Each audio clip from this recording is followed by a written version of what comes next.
This is EmergencyFD Storyline.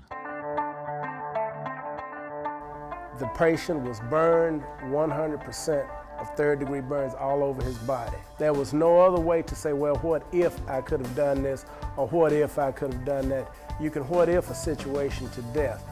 Textbook is one thing, reality is another.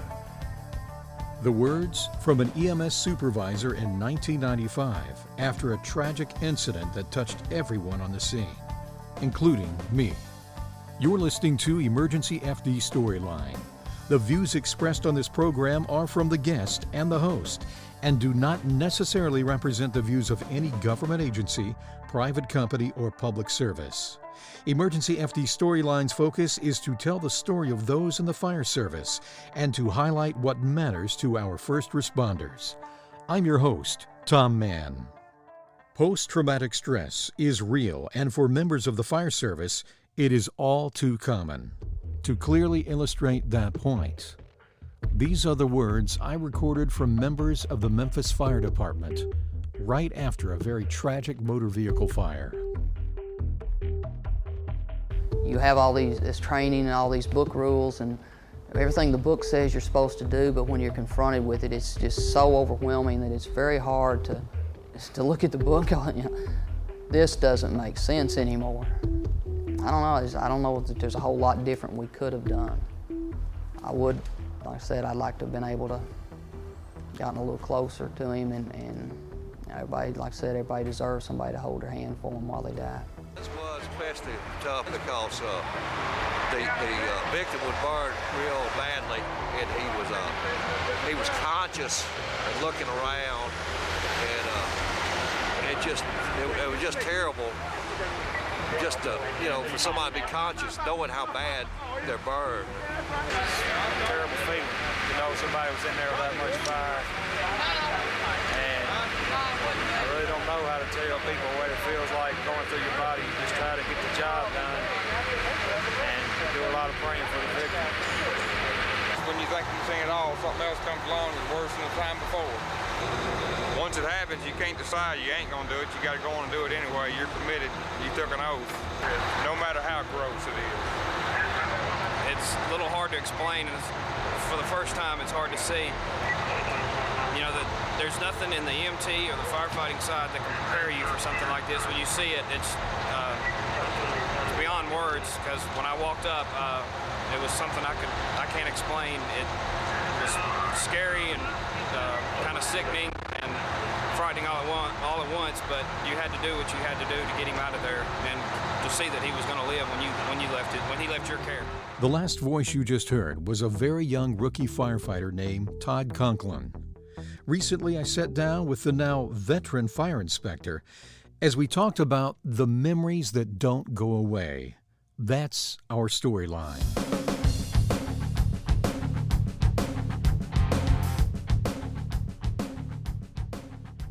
There was a night that I remember that was so clear, and one of those few that still stick in my memory.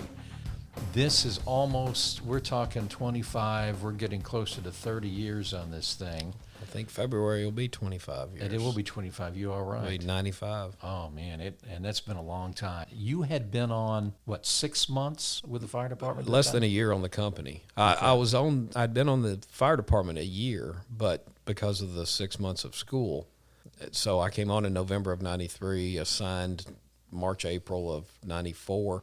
So I had less than a year at the fire station. You were a new guy. I was 25, 26 years old. And I remember that. You were the one out there that your eyes were big as saucers. Oh, yeah. Because some of the other guys had been on a while that were out there. There were some vets that were out there on the incident. Tell me a little bit about how that happened. I was assigned to Truck 8 then at the 17s. Over at Broad and Tillman, and there was a huge fire out east somewhere, I think Kirby Quince area, apartments if I'm not mistaken, a third alarm.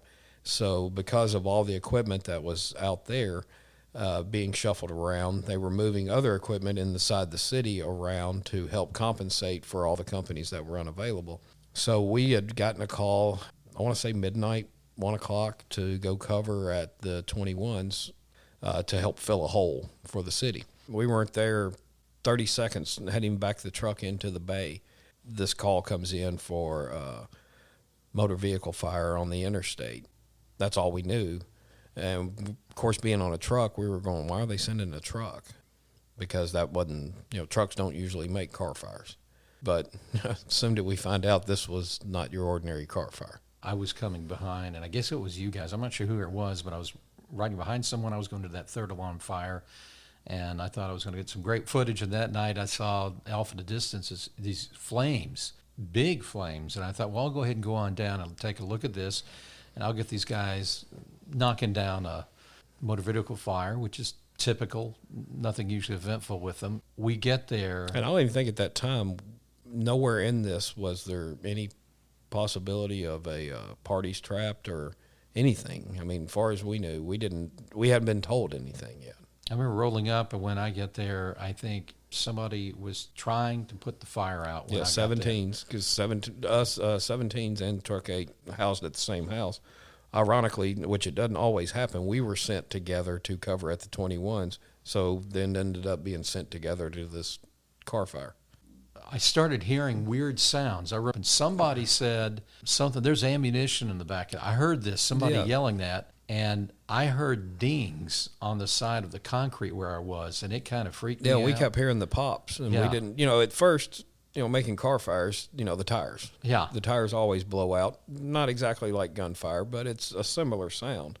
And so at first, nobody thought nothing about it, and then when it got past 4, which you knew that was the number of tires on the car, that something was going on. So we all backed off. It seems like, was there a sunroof or something? It looked like it was going through the roof. Right. The flames, and it was high. It was. Oh, yeah. Well, and then the entire front end of the car, from the windshield to the front bumper, was nothing but fire. I mean, just complete fire.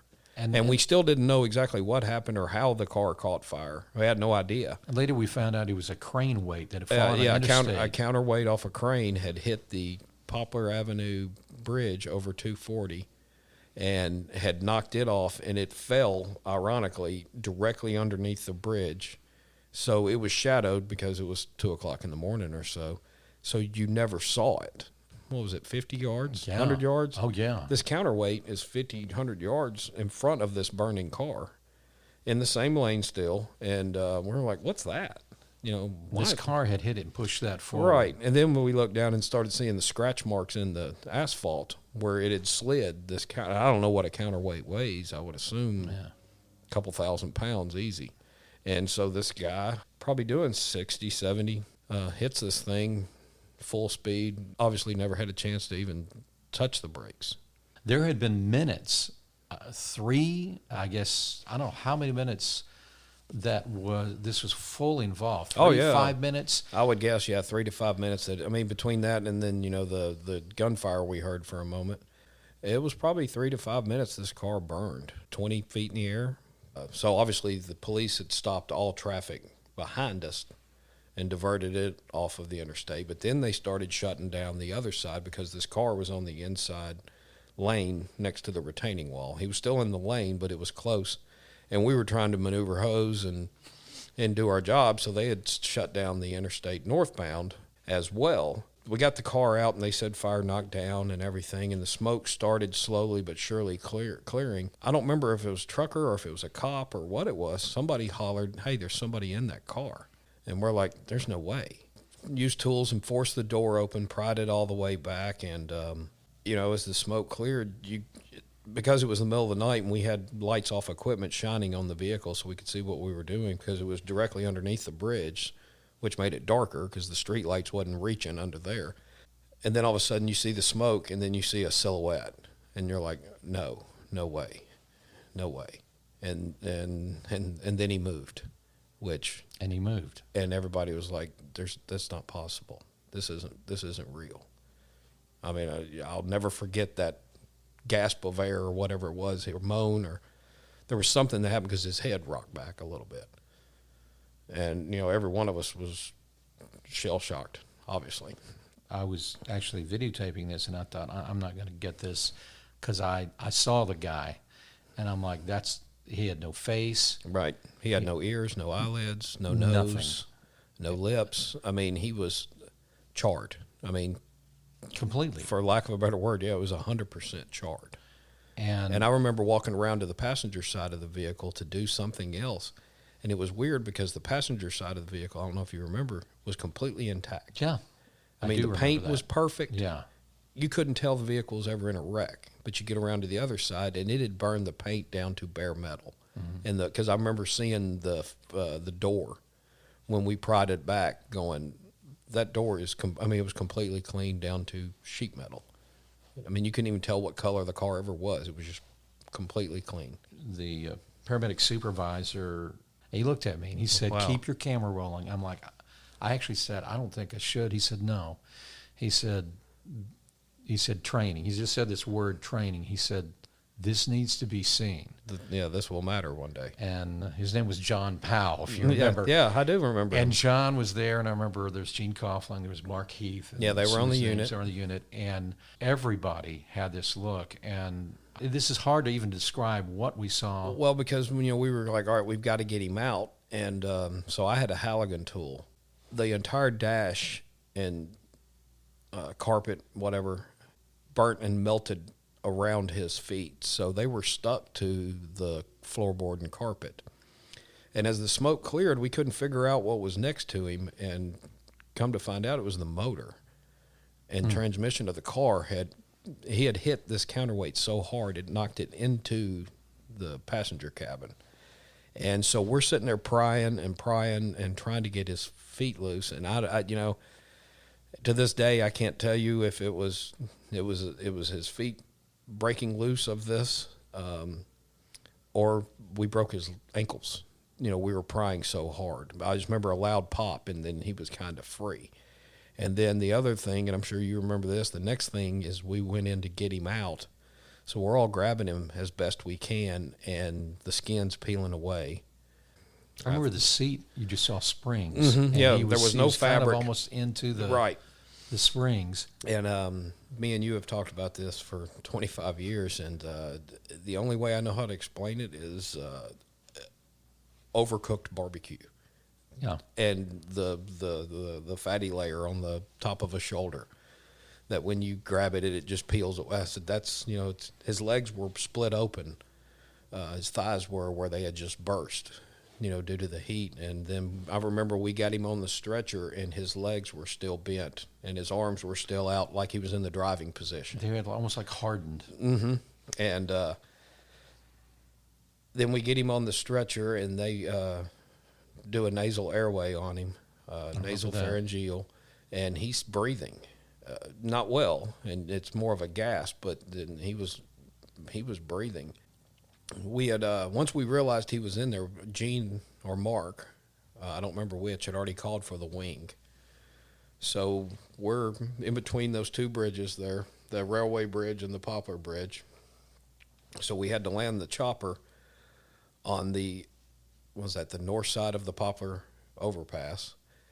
We're all out there landing the chopper, and then because it was so chaotic and there was so much going on, remember the trucker? Yeah. He was in the far side, and the cops were watching us and what we were doing, and this unbelievable scene that was going on. And so this trucker, he's sitting there looking at us. Well, the wing is coming down, and this trucker never sees the wing coming, and Almost hits a helicopter. almost, yeah. I mean, it wasn't that close, but it was close enough that everybody started screaming, and guys were bailing over the retaining wall to get down because they didn't know what was about to happen. And finally, somebody got the truck driver's attention and got him stopped. Also, remember, I don't know if you remember this, as we went to get him out of the car, people that had been stopped on the interstate, police, maybe news media, I don't know who all was there. But when they were all on the other side of the retaining wall right next to the car, well, as we go to pull him out, I'll remember looking over and all of them turning white and a bunch of them running, just scattering because of what they were seeing. I don't know if you remember that. I do remember that. And they literally looked like they'd seen a ghost. I knew this would forever be in my mind, and everyone who was there, and you were one of them. I remember I walked up to you with a camera, and you had these eyes. You were just you were in shock is a word. And you were this guy. I knew you were new on. Yeah. And then I remember your comment, which we've heard. It's, they don't teach you this in fire school. No. And and the thing was, it's almost like it's sickening. It's whatever, and you couldn't believe it. And now here we are, years later. Right. And I have had bouts, and I've gone through a program dealing with the things, the PTSD, and it's really a big issue with first responders. I was talking with someone last night, and he said, you cannot do this job and not have some PTSD if you have been a part of this job in any really serious manner.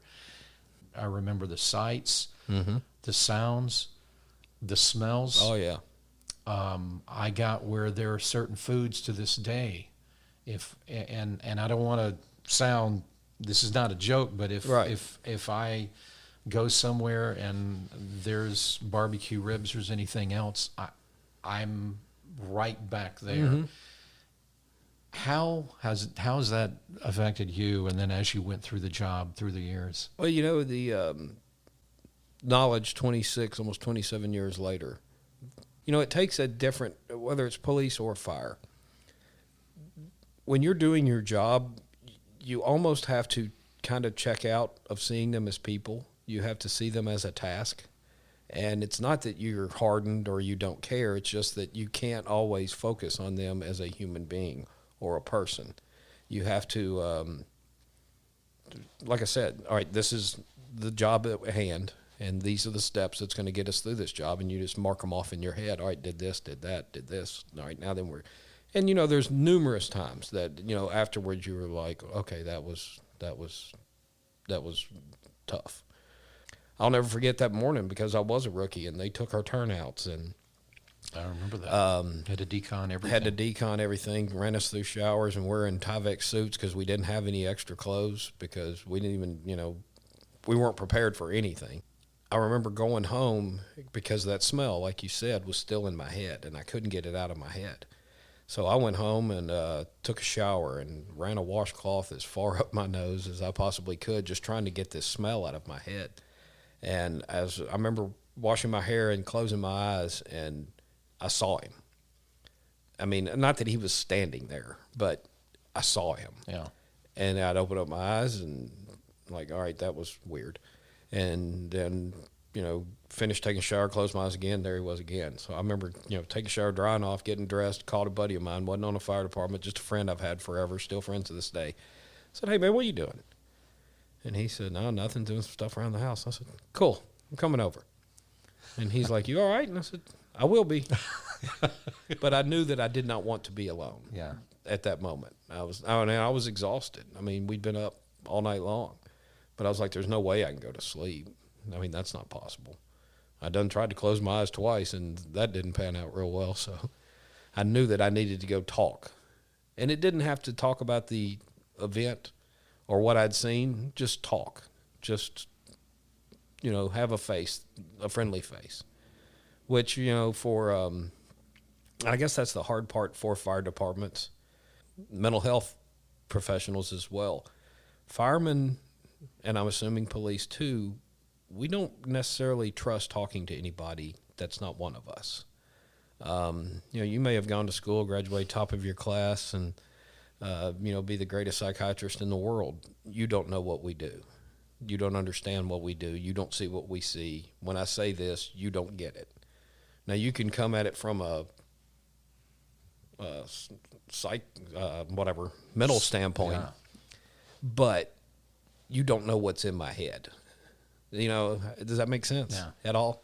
And I would assume this would be the same thing military deals with and hospital staff. And you haven't been there, and then I know when you come back home or you come back from that event. And for me, I have problems like when I see things in movies and you see things on television and everything turns out okay or it's clean. I call it clean. Mm-hmm. Even you'll watch a television series and it's firefighters, and I'm like, no. Yeah. I don't watch Chicago Fire. Yeah, they're and it's not, great fine, but the thing is, I'm like, you don't understand. There's like a even riding ambulances. Yeah. When you get to the hospital and you've made a gunshot or a fight victim or somebody hit by a car or whatever, it's pretty, for lack of a better word, grotesque what we're dealing with. Yeah. And then you get that patient to the hospital, and then you're taking care of your paperwork and everything, and 15 minutes goes by, or maybe 10. Even if you go back in the hospital and see that same patient that was a bloody mess, for lack of a better word, well, now then they've been cleaned up and it is TV ready. I mean, it's not the same thing anymore. No.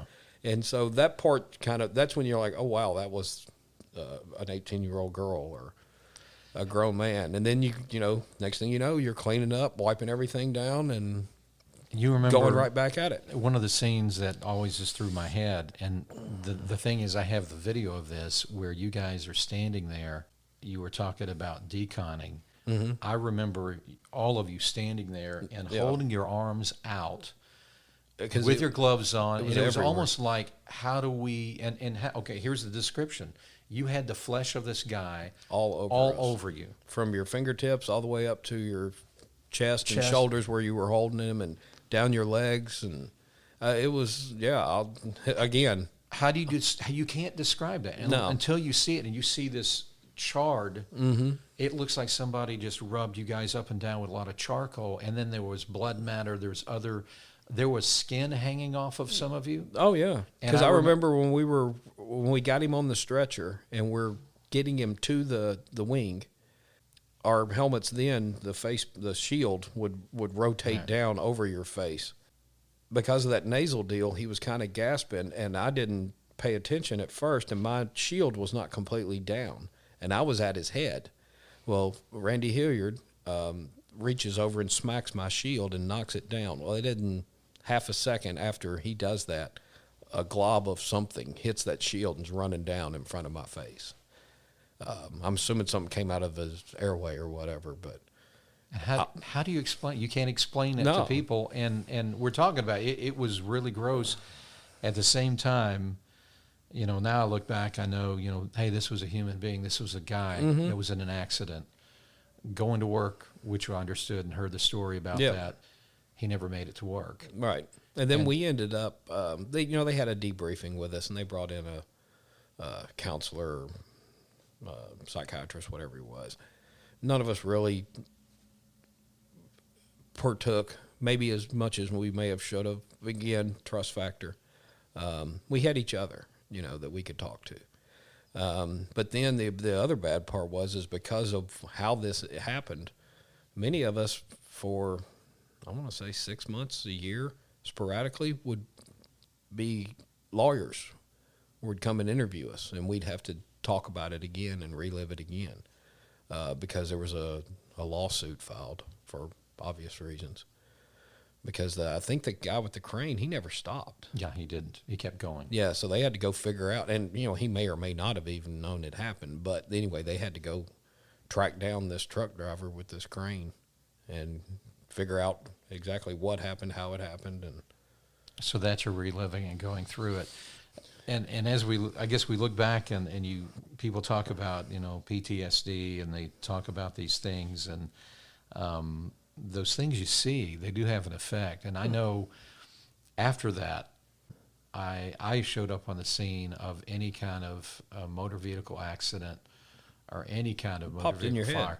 It's always in my head. Yeah, and I'm actually you're triggered instantly. Is somebody in there? Mm-hmm. And I'm not going to take it for granted that they're not. They're not. And I watch a lot of these guys that will rush in, and they're all so gung-ho, these younger guys, about that. I'm like, wait till you find somebody in there. And if somebody's in there, you check. And we all have those, I assume we all, I know for me personally, we have those certain calls, certain incidents that never leave. Now, and every fireman I know is the same way. There's certain things that we'll tell each other. I've never told my wife. I've never told my kids. Don't ever plan on telling them. I told my wife about that one because she knew that I was, I don't even know what to say I was. I mean, I'm sure I was shaking still. But I probably at 25 years old had no concept of PTSD and what it meant or if it even. We're young. It's okay. Yeah. Get You're over it. You're a fireman. You'll be all right. Yeah. You know, I've seen that. You know, Right. everybody. You know, that's the thing. And But after time, two things. There's the documentary Burn about Detroit, Right. where the guy, the driver, I believe, that's retiring, his quote never left me. I wish my mind could forget what my eyes have seen. And that's a very true statement. And then I think kind of like a hard drive in a computer, you get to a point where you can't store it anymore. There's nowhere to put it. yeah. You know, you can't just erase one to, all right, that one can go away now, and I'll put this one in its place. And I think that's what happens to a lot of guys, that it just gets to the point where they can't process it, deal with it, or put it away anymore. Hopefully, and I think we've made leaps and bounds, and especially in Memphis, we're trying, is to help those guys process that stuff. Yeah, my son being on the job now, and that's the one thing I talk to him about. Talk about it. First of all, talk about it, not only the guys with you, but also don't be afraid to reach out if you need some help with it. And we say that, you know, everybody's like, well, you know, you're a wimp or you ought to be able to take it. You can, but it does have an effect. And then I was talking with the former director during the time of the 750 Adams incident, and he mentioned to me for about 6 months to a year after 2 firefighters had died, he said that the whole department were slow sometimes and wouldn't respond and wouldn't aggressively go and do anything because of the trauma of the event. And it has that effect on you, I think. Oh, I'm sure. And I'm sure job-wide that even guys that may not have known the 2 that were killed or ever met them or worked with them on the same shift or whatever, it probably did bleed over to the entire department, that everybody was, lack of a better word, cautious. And your mortality. Yes. And that you're not going to live forever. And now your role, you do a lot of things. And again, you're now an inspector. So now you're on a different end of it. But I will tell you this, and I don't know if I've ever had a chance to tell you this.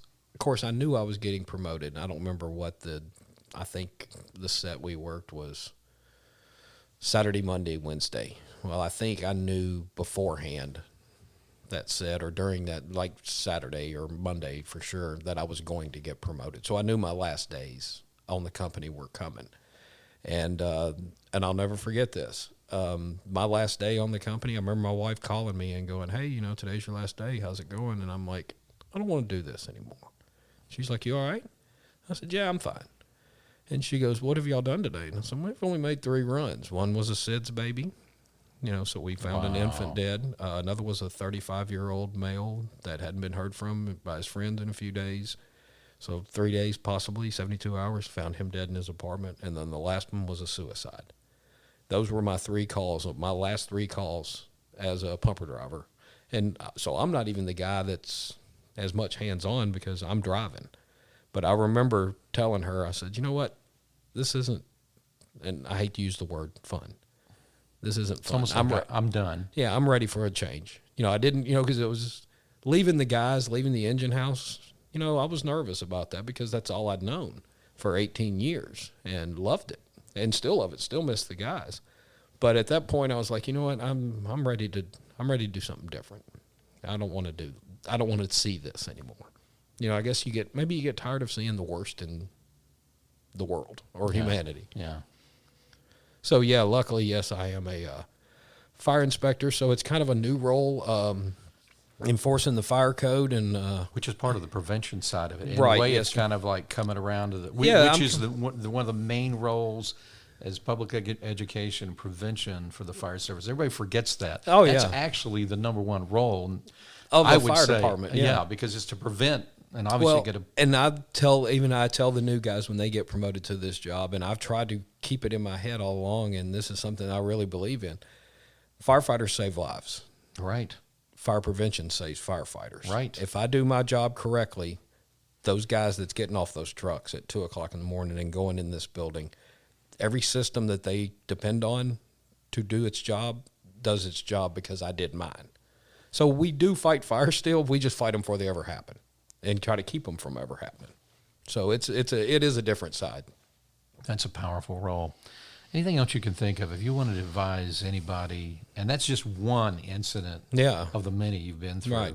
I guess the one is because I was there and I experienced it. And I remember that look on your face. Oh, and that I'll never forget the interview. I mean, I can see the 25-year-old me.